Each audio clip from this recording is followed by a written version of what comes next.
God wants to speak to us today Ọlọ́run fẹ́ bá wa sọ̀rọ̀ láàárọ̀ yìí. on a theme which says Ní irú àkórí tó sọ pé a chosen nation. orílẹ̀-èdè tá a yàn.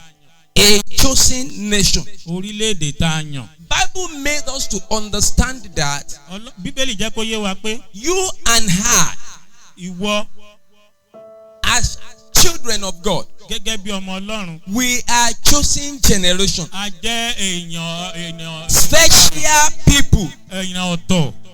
Chosen nation. Orílẹ̀-èdè tá a yàn. Different from others. Tó yàtọ̀ sí àwọn tó kù. Hallelujah. Hallelujah. Let's open our Bible with me into the book of 1 Peter chapter 2. Ẹ jẹ́ ká sí Bíbélì wá sínú ìwé Pétérù kínní 1 orí kejì. Peter chapter 2 verse 9. Pétérù kínní orí kejì ẹsẹ̀ Bible kẹsàn-án. says, but ye are a chosen generation, Bíbélì sọ pé ẹ̀yin a royal priesthood, an holy nation, a peculiar people, that ye should show forth the praises of him who has called you out of darkness into his marvelous light. Ṣùgbọ́n ẹ̀yin ni ìran tí a yàn, olú àlùfáà, orílẹ̀-èdè mímọ́, ènìyàn ọ̀tọ̀, kí ẹ̀yin kí ó lè fi ọlá ńlá ẹni tí ó pè yín jáde kúrò nínú òkùnkùn sínú ìmọ́lẹ̀ ìyanu rẹ̀ hàn. Don't forget, it is God that created heaven and Ẹ earth. má jà gbàgbé pé Ọlọ́run ló dá ọ̀run ayé. He is the God of the whole universe. Ọlọ́run gbogbo But àgbáyé he ni. called some people to his side. Ṣùgbọ́n pé àwọn kan sí ọ̀dọ̀ rẹ̀. He called them a chosen generation. Ó pè wọ́n ní orílẹ̀-èdè He tá a yàn. referred to them as a royal people. Ó pè wọ́n ní olú àlùfáà. And we are the people that the Bible is talking about. Àwa náà lẹni tí Ọlọ́run sọ ń You pẹ́. are a chosen generation. Ìwọ ni orílẹ̀-èdè tá a ti yàn You náà. are a chosen nation. Ìwọ ni orílẹ̀-èdè náà tá a yàn. You are different from other Ó people. yàtọ̀ sí àwọn tó kù. That is the reason why you should follow the instruction of the one that called you Ìdí tó out. fi gbọ́dọ̀ tẹ̀lé àwọn ìlànà tó bá ti là He fún ẹ. called you out Torí pé ó pè ẹ́ jáde to set you, láti gbé ẹ kalẹ̀. to make you to be strong. Láti jẹ́ kó já lágbára. Something happened in the Bible. Nǹkan kan ṣẹlẹ̀ nínú Bíbélì. God called the Israelites a chosen nation. Ọlọ́run pe àwọn ọmọ Ísírẹ́lì ní orílẹ̀-èdè tí a yàn. And he has been the one ruling and leading them. Ó sì ní ẹni tó ń jọba tó sì ń darí wọn.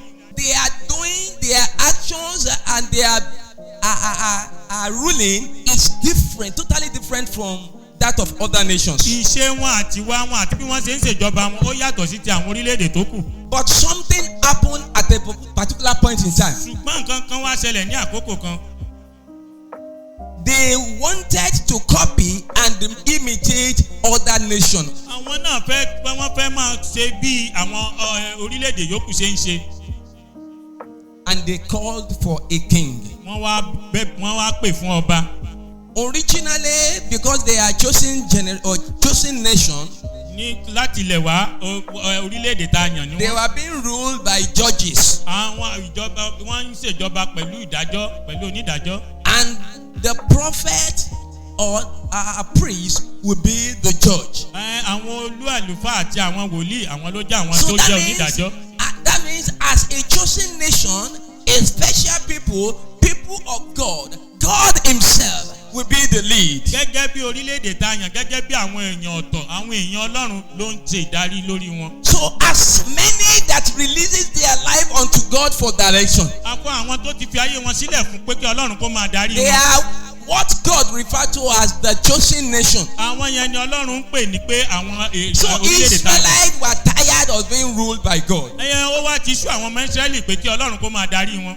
They asked for the king Wọ́n wá béèrè fún ọba. because all other nations of the world Torí pé àwọn orílẹ̀-èdè tó were kù being láyé ruled by kings pé then. ọba ló ń ṣèdarí tàwọn So yòókù. they too want to be like other nations. Àwọn náà wá fẹ́ dàbí àwọn orílẹ̀-èdè tó Are kù. you not like the Israelites now? Ṣé wọn náà dàbí Ísírẹ́lì You báyìí? are asking for kings yourself. Ò ń béèrè fún ọba fúnra rẹ̀. You want to be like other people of the Wọ́n náà world. fẹ́ dàbí àwọn ará You àbúrò want ayé. to imitate or emulate their action and character. Ìwọ náà fẹ́ gbé ìwà wọn wọ̀ bí You ẹ̀wù. you want to be dressing like them. Ìwọ náà fẹ́ máa múra bí wọn. You want to be walking like them. Ìwọ náà fẹ́ máa rìn bí wọn. And you have forgotten the fact that O ti wá gbàgbé ìpinnu Ọlọ́run. God said you are a chosen pé generation. ọlọ́run sọ pé ènìyàn ọ̀tọ̀ You are ni a ẹ́, special people. pé èèyàn ọ̀tọ̀ ni ẹ́, You are a child of God. ọmọ ọlọ́run ni ẹ́, You are not to mingle with them. o gbọ́dọ̀ darapọ̀ They're mọ́ wọn, supposed to learn from you. wọ́n gbọ́dọ̀ máa kọ́ nípa rẹ̀. Learn not from the days of the heathens, ó ní ẹ má ṣe kọ́ nípa titi wọn, so that you will not be dismayed by the mark of heaven. kí àmì tí wọn kọ́ má bàa wà, kọ́ má bàa bo àmì tí wọn. Hallelujah. Hallelujah. 1 Samuel chapter 8. Ìwé Sámúẹ́lì kìíní orí kẹjọ. Let me read verse 4 to verse 6. Then all the elders of Israel gathered themselves together and came to Samuel unto Ramah. Verse 5. And said unto him, Behold, thou art old, and thy sons walk not in thy ways. Now make us a king to judge us like all nations. Verse 6. But the thing displeased Samuel when they said, Give us a king to judge us. And Samuel prayed unto the Lord.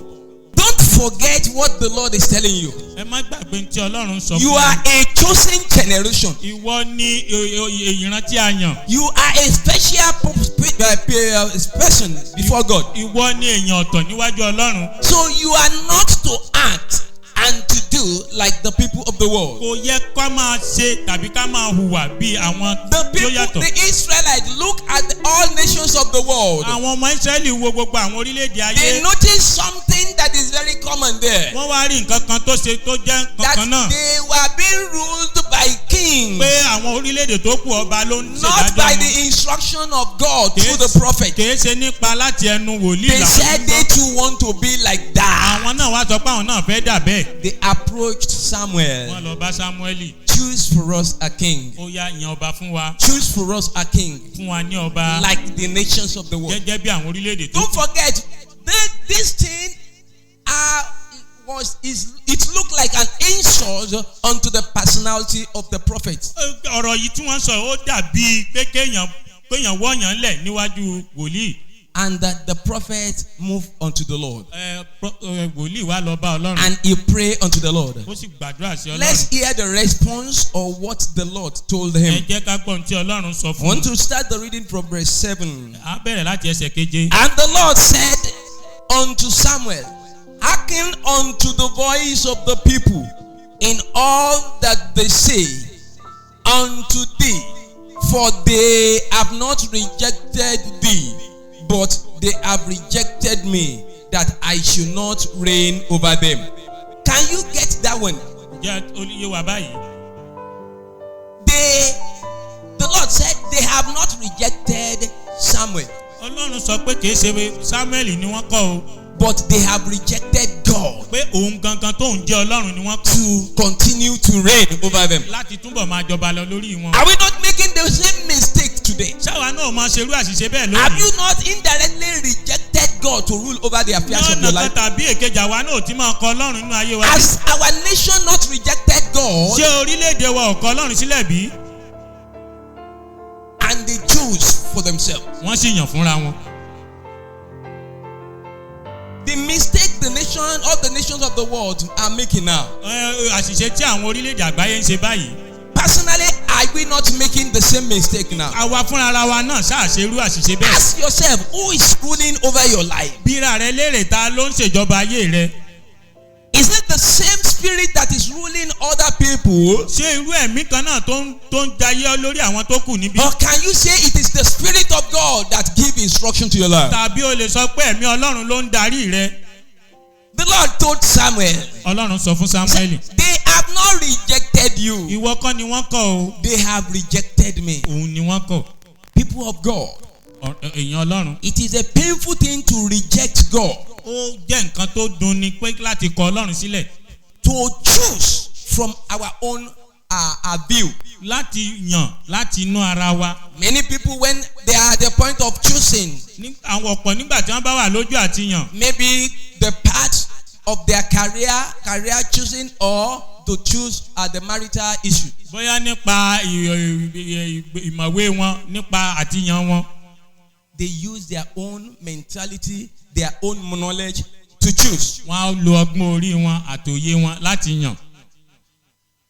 They have rejected God indirectly. Wọ́n ti kọ Ọlọ́run sílẹ̀ ní ọ̀nà Let's kan. hear further what the Lord told Samuel. Ẹ jẹ́ ká tún gbọ́ ohun tí Ọlọ́run tó sọ fún Samuel. That is, anybody that rejects the ruling of God over his or her life. Pé ẹnikẹ́ni tó bá ti kọ ìjọba Ọlọ́run nínú ayé rẹ̀. If you reject God from ruling over your life, Tó o bá ti kọ Ọlọ́run láti máa jọba you nínú ayé don't rẹ̀. allow God to preside over the affairs of your life, Tó o jẹ́ kí Ọlọ́run máa ṣe ojúṣe rẹ̀ nínú ayé rẹ̀ mọ́. or you don't allow God to preside over the affairs of your nation. Tó o jẹ́ kí Ọlọ́run máa ṣe ojúṣe rẹ̀ lórí orílẹ̀-èdè. Let's see what will happen. Ẹ jẹ́ ká wo ohun tí yóò ṣẹlẹ̀. I want to read from verse 8. A bẹ̀rẹ̀ láti ẹsẹ̀ kẹjọ. According to all the works which they have done since the day that I brought them out of Egypt, even unto this day, wherewith they have forsaken me and served other gods, so do they also do today. Verse 9. Now, therefore, hearken unto their voice, now be it, yet protest solemnly unto them, and show them the manner of the king that shall reign over them. Gẹ́gẹ́ bí gbogbo ìṣe tí wọ́n ṣe láti ọjọ́ tí mo ti mú wọn jáde ti Egypt wá, títí ó sì fi di òní, bí wọ́n ti kọ̀ mí sílẹ̀, tí wọ́n sì ń sin àwọn òrìṣà, bẹ́ẹ̀ ni wọ́n ń ṣe sí ọ pẹ̀lú. Ǹjẹ́ nítorí náà, gbọ́ ohùn wọn, ṣùgbọ́n lẹ́yìn ìgbà tí ìwọ bá ti jẹ́rìí sí wọn tán, nígbà náà ni kí ìwọ kí ó sì fi ìwà ọba tí yóò jẹ lórí wọn hàn wọ́n. The Lord said, tell them Olúwa sọ pé sọ fún wọn. what the character and the behavior of the king that will rule over them will be. Pé ìwà àti ìṣe ọba tí ó jẹ lórí wọn bí ó ṣe rí rèé o. So if the king begin to show something like that, Nígbà tí ọba bẹ̀rẹ̀ sí fi nǹkan bẹ́ẹ̀ hàn wọ́n, they must not complain. wọn ò gbọ́dọ̀ kùn rárá. If they complain, they pray, he said they will not answer. Tí wọ́n bá wá wàwí kan, Ọlọ́run ò ní dá wọn lóhùn. Can you see? Ǹjẹ́ ẹ ti rí báyìí? Can you see the importance of inviting God into your life? Ǹjẹ́ ẹ ti rí ìṣe pàtàkì téèyàn pé Ọlọ́run Can sínú you ayé see èèyàn? the danger in rejecting the reign of God over somebody's Ǹjẹ́ ẹ life? ti rí ewu tó wà níbi kékéèyàn kọ Ọlọ́run láti máa jọba nínú ayé Can èèyàn? you see the dangers in rejecting God to rule the affairs of your nation? Ǹjẹ́ ẹ ti rí i pé wàhálà tó wà níbi kéèyàn kọ Ọlọ́run láti máa jọba lórí orílẹ̀-èdè? Verse 10. Ẹsẹ̀ kẹwàá. And Samuel told all the words of the Lord unto the people that asked him of a king. Verse 11. And he said, this will be the manner of the king that shall reign over you. He will take your sons and appoint them for himself, for his chariot, and for to be the horsemen, and some shall run before his chariot. As many that have rejected the reign of God over their life, Fún gbogbo àwọn tó ti kọ Ọlọ́run láti máa jọba lórí ayé wọn, God is now telling you what will happen. Ọlọ́run wá ń sọ nǹkan tí yóò máa The ṣẹlẹ̀. king that you are inviting to come and be reigning, Pé ọba tẹ́ ẹ pè pé kó wá máa jẹ o. he said that king will take your sons and make them to be slaves. Pé yóò mú àwọn ọmọ yín ọkùnrin o, yóò sọ wọ́n di ẹrú. Samuel told the people of Israel, Samuel sọ fún àwọn ọmọ Ísírẹ́lì. he said, this is how the king will be. Báyìí ni ọba yóò ṣe rí o. Because you are a chosen generation. Nítorí pé ìyànrán tá a yàn níyín. You suppose not to allow man to lead you. Kò yẹ kẹ́ ẹ gbà kí ènìyàn kó máa darí yín. You should allow God who have chosen you to continue to lead. Ọlọ́run tó yàn yín ló yẹ kó máa But darí in yín. as much as you have requested for king yourself, Ṣùgbọ́n níwọ̀n ìgbà tẹ́ ẹ ti wá béèrè fún ọba báyìí. this is what the king will do to you. Ohun tí ọba tẹ́ ẹ pè yóò máa ṣe fún yín rèé o.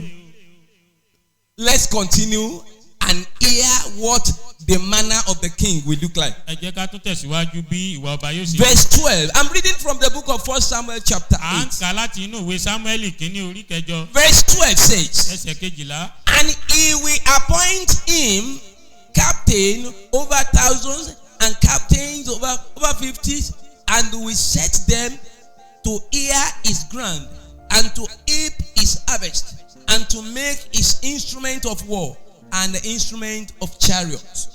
That means he will be the one that will be exploiting people. Ó ní yóò máa kó àwọn ènìyàn. And the gain they make will be to himself. Pé gbogbo èrè tí wọ́n bá jẹ, ó ní yóò máa gbà. He will enrich himself. Ó yóò sọra rẹ̀ di ọlọ́rọ̀. Through your labor.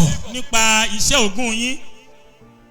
The Lord told Samuel clearly. Ọlọ́run sọ fún Sámúẹ́lì gbàgbàgbà. And Samuel repeated the same thing in the ears of the Israelites. Ọlọ́run sì sọ bákan, Sámúẹ́lì sì sọ bákan náà fún àwọn ọmọ Ísírẹ́lì. The Lord is telling you too. Ọlọ́run wá ń sọ fún ìwọ náà báyìí. What the manner of the king bí ìṣe ọba yóò ṣe rí. If you reject the ruling of God in your life. Tó o bá kọ ìjọba Ọlọ́run nínú ayé rẹ.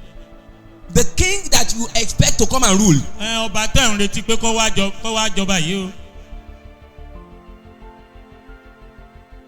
Cannot come with peace. Kò lè wá pẹ̀lú àlàáfíà. Let's continue. Ẹ jẹ́ ká tẹ̀síwájú.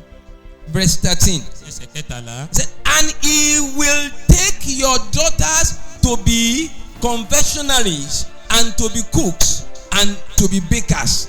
Let's look at verse 15. He said, and he will take the tenth of your seed and of your vineyard and give it his officers and to his servants. The summary of it all. Àkópọ̀ gbogbo rẹ̀ rèé.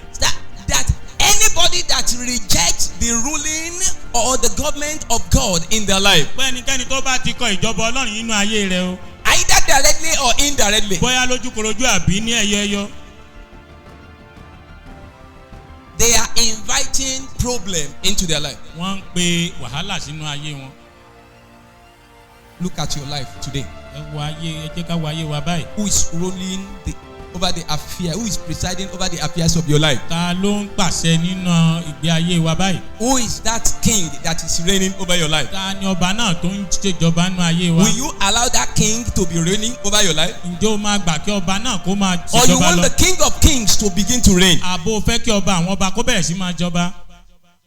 The Israelites rejected the reigning of the king of kings in their life. Àwọn ọmọ Ísírẹ́lì wọ́n kọ ìdásí ọba Ọlọ́run nínú ayé wọn. And the Lord chose a king for them. Ọlọ́run sì yan ọba fún wọn. And that was why King Saul came on board. Báyìí ni ọba Sọ́ọ̀lù ṣe dé. So anybody that rejects God is writing letter to problem. Ẹnikẹ́ni tó bá ti kọ Ọlọ́run sílẹ̀ ó ń kọ ìwé sí wàhálà. Let's be on our feet. Ẹ jẹ́ ká dìde.